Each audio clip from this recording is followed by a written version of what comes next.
Halo, assalamualaikum warahmatullahi wabarakatuh. Ketemu lagi dengan saya Dina. Ini adalah vlog ketiga saya. Jadi saya basicnya ini vlog ini sebenarnya saya pengen bagi-bagi ilmu ya, ilmu yang saya punya. Jadi kebetulan saya di dunia proyek cukup lama. Saya di dunia proyek itu 10 tahun. Jadi mungkin saya mau bagi-bagi ilmu sedikit yang saya punya di dunia proyek. Jadi buat yang mau masuk ke dunia proyek atau baru ikut di dunia proyek, mungkin tipsnya bermanfaat. Jadi saya di dunia proyek biasanya saya jadi civil engineer atau project control. Nah, ini saya mau bagi skill tentang project control. Jadi project control itu apa? Project control adalah orang yang bertugas untuk mengontrol suatu proyek.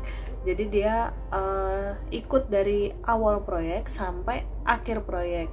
Jadi dia ikut dari start proyek sampai dengan serah terima proyek.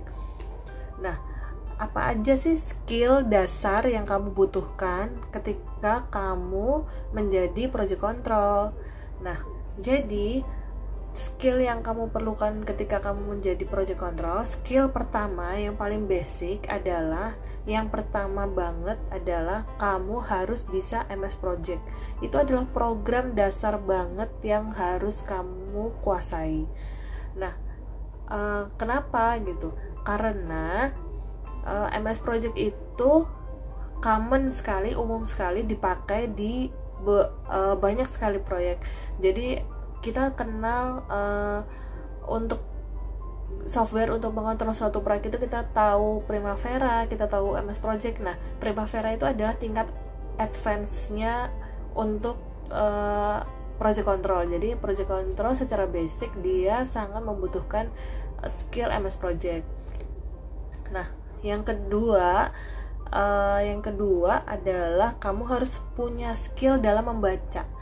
Jadi seorang project control dia harus mengetahui scope of work dari proyek itu. Scope of work itu adalah lingkup pekerjaan. Jadi kamu harus membaca kontrak, membaca kerangka acuan kerja yang diberikan oleh si pemilik proyek. Jadi kamu harus mengetahui persis lingkup pekerjaannya apa saja.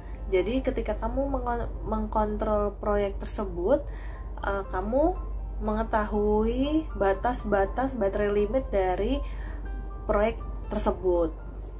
Nah, project control itu adalah sebagai perpanjangan tangan dari project manager.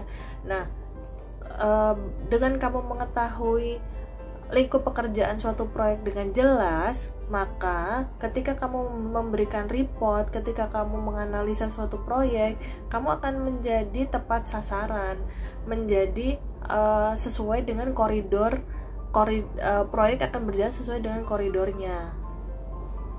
Nah, untuk skill yang ketiga adalah skill komunikasi. Jadi skill komunikasi dan skill bekerja dengan tim.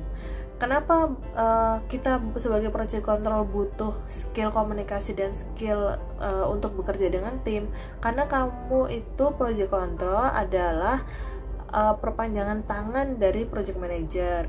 Nah, kamu perlu sebagai seorang project control dia harus berkomunikasi dari bawah, dari jabatan terbawah sampai jabatan teratas. Jadi kamu harus berkoordinasi dengan mandor, dengan site manager, dengan engineer, dengan procurement, dengan project manager, dengan subcon dan lain sebagainya. Jadi kemampuan kamu untuk bekerja dengan tim dan skill komunikasi yang baik itu sangat diperlukan. Demikian dari saya, mudah-mudahan ilmu yang singkat ini bermanfaat buat mungkin ada mahasiswa atau yang baru lulus, baru mau masuk ke dunia proyek. Terima kasih. Wassalamualaikum warahmatullahi wabarakatuh. Dadah.